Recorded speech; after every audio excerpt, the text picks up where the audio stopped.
গাছে গাছে ঝুলছে ফ্রুট ব্যাগিং করা আম। শনিবার চাঁপাইনবাবগঞ্জের নাচুল উপজেলার কেন্দ্রবোনা গ্রামের কৃষক রফিকুলের বাগান থেকে ৬০০ কেজি হাড়িভাঙা আম পাঠানো হয় সুইডেনে। এর মধ্য দিয়ে চলতি মৌসুমে এ জেলা থেকে বিদেশে গেল সুমিষ্ট রসালো এই ফলের প্রথম চালান। গত বছর ৪টি দেশে প্রায় ৩০ মেট্রিক টন আম রপ্তানি করেন রফিকুল। এবার ইউরোপ, মধ্যপ্রাচ্য সহ ৮টি দেশে রপ্তানির লক্ষ্যে হাড়িভাঙা, আম্রপালি, বাড়িচার, ব্যানানা ম্যাঙ্গো ও গৌরমতি জাতের প্রায় ২৫০ মেট্রিক টন আম প্রস্তুত করেছেন তিনি।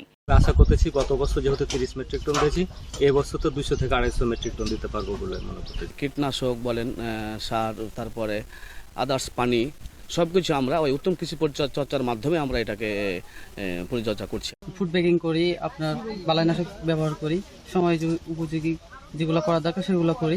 নগদের কাছে সব গ্রাহকই প্রিয়, তাই তো সারা দেশে ক্যাশ আউট চার্জ সবচেয়ে কম।